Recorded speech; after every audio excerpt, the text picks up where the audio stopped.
Hi friends, welcome back to Aila's kitchen and beyond. ഇത് നമുക്കൊരു sweet ഉണ്ടാക്കിയാലോ? ഇന്ന് ഞാൻ ഉണ്ടാക്കാൻ പോകുന്നത് അറബിക് സ്വീറ്റ് ആയ കുനാഫയാണ്. നിങ്ങൾ കഴിച്ചിട്ടുണ്ടോ കുനാഫ? ഇത് സാധാരണ ഉണ്ടാക്കുന്നത് ഇതിൻ്റെ തന്നെ ഒരു ഡോ കിട്ടും, അത് ഉപയോഗിച്ചാണ്. പക്ഷേ ഇവിടെ കടകളിലൊക്കെ ഞാൻ നോക്കിയിട്ട് കിട്ടിയില്ല. അല്ലെങ്കിൽ നമ്മൾ മിഡിൽ ഈസ്റ്റേൺ അല്ലെങ്കിൽ അറബിക് കടകളിൽ ഇത് കിട്ടുമായിരിക്കും. പക്ഷെ നമുക്ക് എല്ലാവർക്കും അവൈലബിൾ ആയിട്ടുള്ള വെർമിസെല്ലി ഉണ്ടല്ലോ, നമ്മുടെ സേമിയ പായസം ഉണ്ടാക്കുന്ന വെർമിസെല്ലി, അതുകൊണ്ടും ഇത് ഉണ്ടാക്കാൻ സാധിക്കും. ഇന്ന് ഞാൻ ഉണ്ടാക്കുന്നത് വെർമിസെല്ലി കൊണ്ടുള്ള കുനാഫയാണ്. നമുക്ക് നോക്കിയാലോ ഇത് എങ്ങനെയാണ് ഉണ്ടാക്കുന്നതെന്ന്.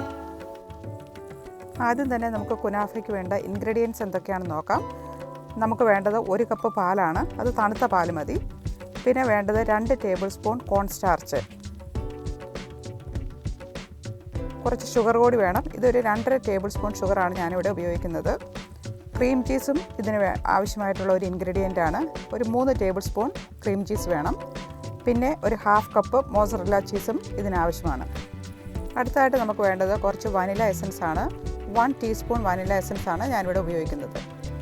അടുത്തായിട്ട് നമുക്ക് വേണ്ടത് ഇതിൻ്റെ മെയിൻ ഇൻഗ്രീഡിയൻ്റ് ആയ വെർമിസെല്ലിയാണ്. ഇത് നമ്മൾ സേമിയ പായസത്തിനൊക്കെ ഉപയോഗിക്കുന്ന വെർമിസെല്ലിയാണ്. നമ്മൾ പ്രത്യേകം ശ്രദ്ധിക്കേണ്ടത് ഏറ്റവും തിന്നായിട്ടുള്ള വെർമിസെല്ലി വേണം ഇതിന് ഉപയോഗിക്കാനായിട്ട്. തീരെ നൂല് പോലെയുള്ള ഉണ്ടല്ലോ, അതാണ് ഇതിനു വേണ്ടി ഉപയോഗിക്കുന്നത്. അതാണ് ഏറ്റവും നല്ലത്. പിന്നെ ഇതല്ലെങ്കിൽ ഇതിൻ്റെ തന്നെ ഡോ മേടിക്കാൻ കിട്ടും, അത് ഉപയോഗിക്കാം. പിന്നെ കുറച്ച് ബട്ടർ വേണം. ഇത് മെൽറ്റഡ് ബട്ടർ, ഒരു 1/2 സ്റ്റിക്ക് മെൽറ്റഡ് ബട്ടറാണ് ഞാനിവിടെ ഉപയോഗിക്കുന്നത്. അടുത്തായിട്ട് നമുക്ക് വേണ്ടത് കുറച്ചുകൂടി ഷുഗർ വേണം. ഇത് സിറപ്പ് ഉണ്ടാക്കാൻ വേണ്ടിയുള്ള ഷുഗറാണ്. 1/2 കപ്പ് ഷുഗറാണ് ഞാൻ സിറപ്പ് ഉണ്ടാക്കാൻ വേണ്ടി ഉപയോഗിക്കുന്നത്. പിന്നെ നമ്മളൊരു ഫ്ലേവറിന് വേണ്ടി റോസ് വാട്ടർ ഉപയോഗിക്കും. ഇതിൻ്റെ ഫ്ലേവർ ഇഷ്ടമില്ലാത്തവർ ഇത് ഉപയോഗിക്കേണ്ട കാര്യമില്ല കേട്ടോ. പിന്നെ 1 ടീസ്പൂൺ ലെമൺ ജ്യൂസ് അല്ലെങ്കിൽ ലൈം ജ്യൂസ് കൂടി ഇതിന് ആവശ്യമാണ്. അടുത്തായിട്ട് നമുക്ക് വേണ്ടത് കുറച്ച് പിസ്റ്റാച്ചിയോസ് പൊടിച്ചതാണ്. ഇത് നമ്മൾ ഡെക്കറേറ്റ് ചെയ്യാൻ വേണ്ടി ഉപയോഗിക്കുന്നതാണ്. കുനാഫ ഉണ്ടാക്കാൻ വേണ്ട ഇൻഗ്രീഡിയൻസ് എന്തൊക്കെയാണെന്ന് മനസ്സിലായല്ലോ അല്ലേ? ആദ്യം തന്നെ നമുക്കിതിന് വേണ്ട ക്രീം തയ്യാറാക്കാം. അതിനുവേണ്ടി എടുത്തു വെച്ചിരിക്കുന്ന 1 കപ്പ് പാല് ഞാനൊരു പാനിനകത്തേക്ക് ഒഴിക്കുകയാണ്. അത് ഒഴിച്ചതിന് ശേഷം എടുത്തു വെച്ചിരിക്കുന്ന 2 ടേബിൾ സ്പൂൺ കോൺ സ്റ്റാർച്ച് കൂടി ഈ സമയത്ത് ആഡ് ചെയ്യാം. അത് ആഡ് ചെയ്തതിന് ശേഷം നമുക്ക് ഷുഗർ കൂടി ആഡ് ചെയ്യണം. നമ്മൾ എടുത്തു വെച്ചിരുന്നത് ഒരു 2.5 ടേബിൾ സ്പൂൺ ഷുഗറാണ്. അത് ഈ സമയത്ത് പാലിനകത്തേക്ക് നമുക്ക് ആഡ് ചെയ്യാം. അതിനുശേഷം അത് നന്നായിട്ട് മിക്സ് ചെയ്യണം. അത് നമ്മളിട്ടിരുന്ന കോൺ സ്റ്റാർച്ച് ഉണ്ടല്ലോ, അതെല്ലാം നന്നായിട്ട് മിക്സ് ചെയ്യത്തക്ക വിധം ഇളക്കി യോജിപ്പിക്കണം കേട്ടോ. അതിന് ശേഷമാണ് നമ്മളിത് അടുപ്പിൽ വെക്കുന്നത്. ഇപ്പോൾ നമ്മൾ ഇട്ടിരുന്ന കോൺ സ്റ്റാർച്ച് എല്ലാം നന്നായിട്ട് മിക്സ് ആയിട്ടുണ്ട്. ഇനി നമുക്കത് ഒരു സ്റ്റൗവിലേക്ക് വെക്കാം. ഇപ്പോൾ ഞാൻ ഈ പാലിൻ്റെ മിക്സ് ഒരു സ്റ്റൗവിൽ വെച്ചിരിക്കുകയാണ്. നമ്മൾ അതിൻ്റെ സ്റ്റൗ ഓണാക്കുമ്പോൾ തന്നെ നമ്മളിത് ഇളക്കാൻ തുടങ്ങണം കേട്ടോ. നമ്മൾ കോൺസ്റ്റൻ്റ് ആയിട്ട് നമ്മളിത് ഇളക്കിക്കൊണ്ടിരിക്കണം. ഇതൊരു 5 മിനിറ്റൊക്കെ ആകുമ്പോഴത്തേനും ഇതുപോലെ നന്നായിട്ട് കട്ടിയാകും. ആ സമയത്ത് നമ്മൾ എടുത്തു വെച്ചിരുന്ന ക്രീം ചീസ് ആഡ് ചെയ്യാം. ക്രീം ചീസ് കൂടി ആഡ് ചെയ്തതിന് ശേഷം നന്നായി അതുകൂടി മിക്സ് ആകത്തക്ക വിധം ഇളക്കുക. ആ ക്രീം ചീസ് മിക്സ് ആയതിനു ശേഷം നമ്മൾ എടുത്തു വെച്ചിരിക്കുന്ന മോസറല്ല ചീസ് ആഡ് ചെയ്യുന്നതായിരിക്കും. ഇത് കണ്ടോ, ഇതിപ്പോൾ നല്ല ക്രീമി ടെക്സ്ചർ ആയിട്ടുണ്ട്. ഇതാണ് ഇതിൻ്റെ ഒരു പരുവം. ഇനി നമുക്ക് മോസറല്ല ചീസ് ആഡ് ചെയ്യാം. ഞാനൊരു 1/2 കപ്പ് മോസറല്ല ചീസാണ് എടുത്തിരുന്നത്. അതുകൂടി ആഡ് ചെയ്തതിന് ശേഷം നമുക്ക് ആ സ്റ്റൗ അങ്ങ് ഓഫ് ചെയ്യാം. ആ ചൂട് കൊണ്ട് തന്നെ നമുക്ക് ഈ മോസറല്ല ചീസ് മിക്സ് ചെയ്ത് അതൊരു നല്ല ക്രീം ആക്കാവുന്നതാണ് കേട്ടോ. ഈ മിക്സിന് ഒരു ചെറിയ മധുരമേ കാണത്തുള്ളൂ, കാരണം നമ്മൾ അധികം ഷുഗർ ഇതിനകത്ത് ഇട്ടിട്ടില്ലല്ലോ. നമ്മൾ കുനാഫ ഉണ്ടാക്കിയതിന് ശേഷം നമ്മൾ അതിന് മുകളിൽ ഷുഗർ സിറപ്പ് ഒഴിക്കുന്നുണ്ട്. അതുകൊണ്ട് ഈ ക്രീമിന് അധികം ഷുഗറിൻ്റെ ആവശ്യമില്ല. ഇനി നമുക്ക് 1 ടീസ്പൂൺ വനില എസൻസ് കൂടി ഇതിനകത്തേക്ക് ആഡ് ചെയ്യാം. ഒരു നല്ലൊരു ടേസ്റ്റും ഒരു ഫ്ലേവറൊക്കെ കിട്ടാൻ വേണ്ടിയാണ് നമ്മൾ വനില എസൻസ് ആഡ് ചെയ്യുന്നത്. അതുകൂടി ആഡ് ചെയ്തതിന് ശേഷം നമ്മൾ നന്നായിട്ടത് മിക്സ് ചെയ്യുക. ഇപ്പോൾ നമ്മുടെ കുനാഫയ്ക്കുള്ള ക്രീം റെഡി ആയിട്ടുണ്ട്. ഈ ക്രീമാണ് നമ്മൾ ഇതിൻ്റെ ഫില്ലിംഗ് ആയിട്ട് ഉപയോഗിക്കുന്നത്. അടുത്തായിട്ട് നമ്മൾ ചെയ്യുന്നത് എടുത്തു വെച്ചിരുന്ന വെർമിസെല്ലി ഒരു ബൗളിലേക്ക് ട്രാൻസ്ഫർ ചെയ്യുകയാണ്. ഇത് കണ്ടോ, വളരെ തിന്നായിട്ടുള്ള വെർമിസെല്ലിയാണ് ഞാനിവിടെ ഉപയോഗിക്കുന്നത്. നിങ്ങൾക്ക് കാണുമ്പോൾ തന്നെ അറിയാമല്ലോ ഇത് എന്തോ ഒരു തിന്നാണെന്നുള്ളത്. ഇത് ഓൾറെഡി റോസ്റ്റഡ് ആയിട്ടുള്ള വെർമിസെല്ലിയാണ്. അതുകൊണ്ട് നമ്മൾ ഇത് ഫ്രൈ ചെയ്യേണ്ട ആവശ്യമില്ല. റോസ്റ്റഡ് അല്ലെങ്കിൽ നമ്മളത് ചെറുതായിട്ടൊന്ന് വറുത്തെടുക്കുന്നത് നന്നായിരിക്കും. ഇത് നമ്മൾ കൈകൊണ്ട് നന്നായിട്ട് പൊടിച്ചെടുക്കണം. വലിയ സൈസ് വേണ്ട, ചെറിയ സൈസിൽ വേണം നമ്മളിത് ഉപയോഗിക്കാനായിട്ട്. അതുകൊണ്ട് ഇതുപോലെ കണ്ടോ, ഈ ഒരു സൈസിൽ വേണം നമ്മളിത് പൊടിച്ചെടുക്കാനായിട്ട്. ഇപ്പോൾ ഞാൻ 2 പാക്കറ്റും പൊടിച്ചെടുത്തിട്ടുണ്ട്. ഇനി നമുക്ക് അതിനകത്തേക്ക് നമ്മൾ എടുത്തു വെച്ചിരുന്ന മെൽറ്റഡ് ബട്ടർ, ഒരു 1/2 സ്റ്റിക്ക് മെൽറ്റഡ് ബട്ടറാണ് ഞാൻ ഉപയോഗിക്കുന്നത്. അത് ഒഴിച്ചതിന് ശേഷം നമ്മുടെ ഈ വെർമിസെല്ലി എല്ലാം തന്നെ നനയത്തക്ക വിധത്തിൽ ഈ ബട്ടർ കൊണ്ട് നമ്മൾ നന്നായിട്ട് മിക്സ് ചെയ്യണം. ഇത് കണ്ടോ, ഇപ്പോൾ നമ്മുടെ വെർമിസെല്ലി എല്ലാം നന്നായി ബട്ടർ കോട്ടായിട്ടുണ്ട്. ഇനി നമുക്ക് ബേക്ക് ചെയ്യണം. അതിനുവേണ്ടി ഞാനൊരു ബേക്കിംഗ് പാനിനകത്തേക്ക് കുറച്ച് ബട്ടർ തേച്ച് നന്നായിട്ട് ഗ്രീസ് ചെയ്ത് വെച്ചിട്ടുണ്ട്. ബട്ടർ അല്ലെങ്കിൽ നമുക്ക് ഓയിലും ഇതിനു വേണ്ടി ഉപയോഗിക്കാവുന്നതാണ്.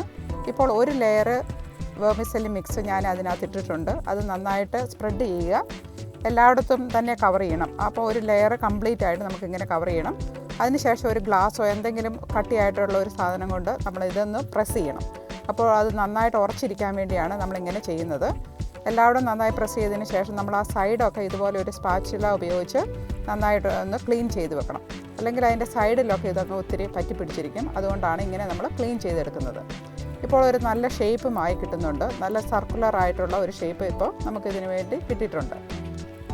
ഇപ്പോൾ ഒരു ലെയർ നമ്മൾ കംപ്ലീറ്റ് ചെയ്തിട്ടുണ്ട്. നല്ല പെർഫെക്റ്റ് ആയിട്ട് വന്നിട്ടുണ്ട്. ഇനി ഇതിന് മുകളിൽ നമ്മൾ നേരത്തെ ഉണ്ടാക്കി വെച്ചിരുന്ന ക്രീം ആഡ് ചെയ്യുകയാണ്. നമ്മൾ ക്രീം ആഡ് ചെയ്യുമ്പോൾ പ്രത്യേകം ശ്രദ്ധിക്കേണ്ടത് അതിൻ്റെ നടുക്ക് മാത്രം ഇട്ടാൽ മതി. ആ സൈഡിലോട്ട് നമ്മൾ ഇടണ്ട, കാരണം അത് ലീക്ക് ചെയ്യും. അതുകൊണ്ടാണ് നമ്മൾ നടുക്ക് വെക്കുന്നത്. ഇതുപോലെ അതിൻ്റെ സൈഡിൽ കുറച്ച് സ്പേസ് നമ്മൾ ഇട്ട് വേണം ഇത് ക്രീം ആഡ് ചെയ്യാനായിട്ട്. ക്രീം ആഡ് ചെയ്തതിന് ശേഷം നമ്മൾ അത് നന്നായിട്ടൊന്ന് ലെവൽ ചെയ്ത് കൊടുക്കുക. അത് ലെവൽ ചെയ്തതിന് ശേഷം നമ്മൾ അടുത്ത ലെയർ ഇട്ട് കൊടുക്കുകയാണ്. ഇപ്പോൾ നമ്മൾ ബാക്കി വെച്ചിരുന്ന വെർമിസെല്ലി മിക്സ് ഉണ്ടല്ലോ, അത് ഈ സമയത്ത് ഇതിൻ്റെ മുകളിലേക്ക് ഇട്ട് കൊടുക്കാം. ആ ക്രീം എല്ലാം കവർ ചെയ്യത്തക്ക വിധം വേണം കേട്ടോ ഇതിട്ട് കൊടുക്കാനായിട്ട്. അപ്പോൾ കംപ്ലീറ്റ് ആയിട്ട് നമ്മളത് കവർ ചെയ്യണം. അതിനുശേഷം നമ്മളൊന്ന് ലെവൽ ചെയ്ത് കൊടുക്കണം. ഇപ്പോൾ അതിൻ്റെ മുകളെല്ലാം നന്നായിട്ട് വെർമിസെല്ലി കൊണ്ട് നമ്മൾ കവർ ചെയ്തിട്ടുണ്ട്. ഇനി അതൊന്ന് ക്ലീനപ്പ് ചെയ്താൽ മതി. നമ്മൾ അതിൻ്റെ മുകളൊന്ന് പ്രസ് ചെയ്ത് കൊടുക്കണം. അതിനുശേഷം നമ്മൾ അതിൻ്റെ സൈഡ് കൂടി ഒന്ന് ക്ലീൻ ചെയ്യുന്നുണ്ട്. ഇതുപോലെ എല്ലാ സൈഡിൽ നിന്നും നമ്മൾ ഇതുപോലെ ഒരു സ്പാച്ചുല കൊണ്ട് നമ്മൾ നേരത്തെ ചെയ്ത പോലെ ഒന്ന് ക്ലീൻ ചെയ്ത് കൊടുക്കുക. അതിനുശേഷം വേണം നമ്മളിതൊന്ന് ബേക്ക് ചെയ്യാനായിട്ട് വെക്കാനായിട്ട്. ഇപ്പോൾ ഇത് നല്ലൊരു ഷേപ്പായിട്ടുണ്ട്. ഇനി നമുക്ക് ഇതൊന്ന് ഓവനകത്ത് വെച്ച് ബേക്ക് ചെയ്യണം.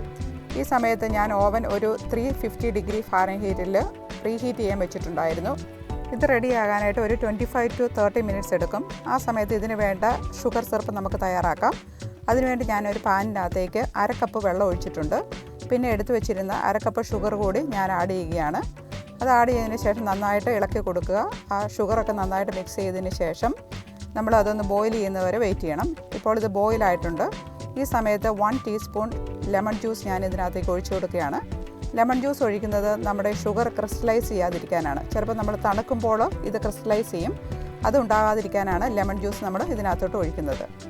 അതിൻ്റെ കൂടെ ഒരു പിഞ്ച് സോൾട്ട് കൂടി ഞാൻ ആഡ് ചെയ്യുന്നുണ്ട്. ടേസ്റ്റ് ഒന്ന് ബാലൻസ് ചെയ്യാൻ വേണ്ടിയാണ് ഞാൻ ഈ സോൾട്ട് ആഡ് ചെയ്യുന്നത്. ഇപ്പോൾ നമ്മുടെ ഈ ബേക്ക് ചെയ്യാൻ വെച്ചിരുന്നത് റെഡി ആയിട്ടുണ്ട്. അതിൻ്റെ മുകളൊക്കെ നല്ല ഗോൾഡൻ ബ്രൗൺ ആയി. അപ്പോൾ ഇത് റെഡി ആയിട്ടുണ്ട്. ഇപ്പോൾ ഓരോരുത്തരുടെ ഓവൻ്റെ ടെമ്പറേച്ചർ അനുസരിച്ച് ഇത് വ്യത്യാസം വരും. കരിഞ്ഞു പോകാതെ നോക്കണം കേട്ടോ, കാരണം ഈ വെർമിസെല്ലി അല്ലേ, അത് പെട്ടെന്ന് തന്നെ അത് ഗോൾഡൻ കളർ ആയിക്കോളും. ഇനി നമുക്ക് കുറച്ച് റോസ് വാട്ടർ ആഡ് ചെയ്യാം. ഒരു 3-4 ഡ്രോപ്പ് ഒഴിച്ചാൽ മതി, കാരണം ഇതിൻ്റെ ഒത്തിരി ടേസ്റ്റ് വന്നാൽ അത് ഒരു കയ്പുണ്ട്. അതുകൊണ്ടാണ് നമ്മൾ കുറച്ച് ആഡ് ചെയ്യുന്നത്. പിന്നെ നമുക്ക് റോസ് വാട്ടറിൻ്റെ ടേസ്റ്റ് ഇഷ്ടമില്ലെങ്കിൽ അത് ആഡ് ചെയ്യേണ്ട ആവശ്യമില്ല. നമ്മൾ ചൂടുള്ള സിറപ്പിനകത്തേക്ക് വേണം റോസ് വാട്ടർ ആഡ് ചെയ്യാനായിട്ട്. ഒത്തിരി തണുത്ത് പോയതല്ല ഇവിടെ ഉപയോഗിക്കുന്നത്, ചെറു ചൂടുള്ള സിറപ്പാണ് നമ്മൾ ഉപയോഗിക്കുന്നത്. അപ്പോൾ നമുക്കൊരു സ്പൂൺ കൊണ്ട് നമ്മൾ എടുത്തു വെച്ചിരുന്ന കുനാഫയുടെ മുകളിലേക്ക് സിറപ്പ് മുഴുവൻ എല്ലായിടത്തും ആ തക്കവിധം കുറേശ്ശെ ആഡ് ചെയ്യാം. അപ്പോൾ അതിൻ്റെ സൈഡിലും എല്ലായിടത്തും തന്നെ നമ്മൾ ഒഴിച്ചു കൊടുക്കണം. ഇതാണ് ഇതിന് മധുരം കൊടുക്കുന്നത്. അപ്പോൾ നമുക്ക് എന്തോരം ഷുഗർ വേണം, എന്തോരം സ്വീറ്റ് ഇഷ്ടമാണോ അതനുസരിച്ച് നമുക്കത് ഒഴിച്ചു കൊടുക്കാവുന്നതാണ്. പിന്നെ നമ്മളിത് കട്ട് ചെയ്തതിന് ശേഷം വേണമെങ്കിൽ കുറച്ച് സിറപ്പ് ആഡ് ചെയ്യാം. നിങ്ങൾക്ക് മധുരം കൂടുതൽ ഇഷ്ടമാണെങ്കിൽ അങ്ങനെ ആഡ് ചെയ്താൽ മതി കേട്ടോ, അല്ലെങ്കിൽ അതിന് ആവശ്യമുള്ള മധുരമുണ്ട്. ഇനി നമുക്ക് കുറച്ച് പിസ്റ്റാച്ചിയോ പൊടിച്ചത് കൊണ്ട് അതൊന്ന് ഡെക്കറേറ്റ് ചെയ്യാം. അതിൻ്റെ കൂടെ ടേസ്റ്റ് വരുമ്പോൾ ഒന്നുകൂടെ നന്നായിരിക്കും. അതിനു വേണ്ടിയാണ് നമ്മളിത് ആഡ് ചെയ്യുന്നത്. അപ്പോൾ അതിൻ്റെ എല്ലായിടത്തും തന്നെ ആകത്തക്ക വിധത്തിൽ നമ്മൾ കുറച്ച് പിസ്റ്റാച്ചിയോ ആഡ് ചെയ്തിട്ടുണ്ട്. ഇനി നമുക്കതിൻ്റെ നടുക്കൂടി കുറച്ച് പിസ്റ്റാച്ചിയോ ഇടണം. വെറുതെ ഒരു രസത്തിന് വേണ്ടിയാണ്, കാണാനൊരു ഭംഗിക്ക് വേണ്ടിയാണ് കേട്ടോ ഇങ്ങനെ ചെയ്യുന്നത്. എങ്ങനെയുണ്ട് നമ്മുടെ കുനാഫ? നിങ്ങൾക്ക് ഇഷ്ടപ്പെട്ടോ? ഇപ്പോൾ ഇത് നല്ല ചൂടോടുകൂടി തന്നെ നമ്മൾ കഴിക്കണം. അതിൻ്റെ ആ ചൂടോടെ കഴിക്കുമ്പോഴാണ് ഇത് നന്നായിട്ടുള്ളത്. ആ സമയത്ത് അതിൻ്റെ ചീസൊക്കെ നന്നായിട്ട് മെൽറ്റ് ചെയ്തിരിക്കും. അപ്പോൾ ഒന്നുകൂടെ നന്നായിരിക്കും. തണുത്താലും കുഴപ്പമില്ല കേട്ടോ. ഇനി നമുക്കിതൊന്ന് കട്ട് ചെയ്ത് നോക്കാം. അതിനുവേണ്ടി ഞാനിത് ഒരു നൈഫ് കൊണ്ട് ഇതൊന്ന് കട്ട് ചെയ്തെടുക്കുകയാണ്. അതിനുശേഷം നമുക്ക് ഒരു പാത്രത്തിനകത്തേക്ക് ട്രാൻസ്ഫർ ചെയ്യണം. ഇങ്ങനെ കട്ട് ചെയ്ത് കഴിയുമ്പോൾ ഇതിൻ്റെ അകമൊക്കെ സോഫ്റ്റ് അല്ലേ, ആ ചീസൊക്കെ ഇരിക്കുന്നതുകൊണ്ട് നമുക്ക് പെർഫെക്റ്റ് ആയിട്ടുള്ള ഒരു ഷേപ്പിൽ കിട്ടണമെന്നില്ല. അത് സാരമില്ല, ഇതിന് നല്ല ടേസ്റ്റ് ഉണ്ടല്ലോ, അത് മതി. അപ്പോൾ ഇങ്ങനെ നമ്മൾ കട്ട് ചെയ്തതിന് ശേഷം നമുക്ക് ഒരെണ്ണം ഇതുപോലെ നമുക്ക് ഒരു പാത്രത്തിലേക്ക് ട്രാൻസ്ഫർ ചെയ്യുകയാണ്. ഇത് കണ്ടോ, നല്ല ചീസൊക്കെ നന്നായിട്ട് മെൽറ്റ് ചെയ്തിട്ടുണ്ട്, നന്നായിട്ട് വന്നിട്ടുണ്ട്. ഇനി നമുക്കൊന്ന് ടേസ്റ്റ് ചെയ്ത് നോക്കണം. ഇത് നമുക്ക് കുറച്ചെടുത്തൊന്ന് ടേസ്റ്റ് ചെയ്ത് നോക്കാം. ഇത് നല്ല ക്രഞ്ചിയാണ് കേട്ടോ. നമ്മളത് ടേസ്റ്റ് ചെയ്യുമ്പോൾ അതിൻ്റെ ആ മധുരവും ആ ഷുഗർ സിറപ്പും എല്ലാം കൂടെ കൂടുമ്പോൾ നല്ലൊരു ടേസ്റ്റാണ്. നിങ്ങളെല്ലാവരും ഇതൊന്ന് ട്രൈ ചെയ്യണം. നല്ലൊരു സ്വീറ്റാണ്. നിങ്ങൾ ഇതുവരെ കഴിച്ചിട്ടില്ലെങ്കിൽ ഒരു പ്രാവശ്യമെങ്കിലും ഇതൊന്ന് ഉണ്ടാക്കി നോക്കണം കേട്ടോ. വളരെ ടേസ്റ്റി ആയിട്ടുള്ള ഒരു ഡെസേർട്ടാണിത്. ഉണ്ടാക്കിയില്ലെങ്കിൽ വലിയ നഷ്ടം തന്നെയാണ് കേട്ടോ. നിങ്ങളെല്ലാവരും കണ്ടല്ലോ അല്ലേ എങ്ങനെയാണ് കുനാഫ ഉണ്ടാക്കുന്നതെന്ന്? വളരെ എളുപ്പമല്ലേ? നിങ്ങളെല്ലാവരും ഇതൊന്ന് ഉണ്ടാക്കി നോക്കുക. നിങ്ങൾക്കിത് ഇഷ്ടപ്പെടുന്നുണ്ടെങ്കിൽ നിങ്ങളുടെ ഫ്രണ്ട്സൊക്കെ ആയിട്ടൊന്ന് ഷെയർ ചെയ്യണം കേട്ടോ. അതുപോലെ തന്നെ നിങ്ങൾക്ക് എൻ്റെ ചാനൽ ഇഷ്ടപ്പെടുന്നുണ്ടെങ്കിൽ അതൊന്ന് സബ്സ്ക്രൈബ് ചെയ്യുക. അതിൻ്റെ കൂടെ അതിൻ്റെ അടിയിൽ ഒരു ബെൽ ബട്ടൺ ഉണ്ട്. അതിൽ ടച്ച് ചെയ്താൽ ഓൾ എന്നൊരു ഓപ്ഷൻ വരും. അതുകൂടി ചെയ്താൽ ഞാൻ ഓരോ ആഴ്ച ഇടുന്ന വീഡിയോസ് നിങ്ങൾക്ക് അതിൻ്റെ നോട്ടിഫിക്കേഷൻ കിട്ടും. അപ്പോൾ വീണ്ടും അടുത്ത ആഴ്ച നമുക്ക് വേറൊരു വീഡിയോയുമായിട്ട് കാണാം. Stay tuned. Bye for now.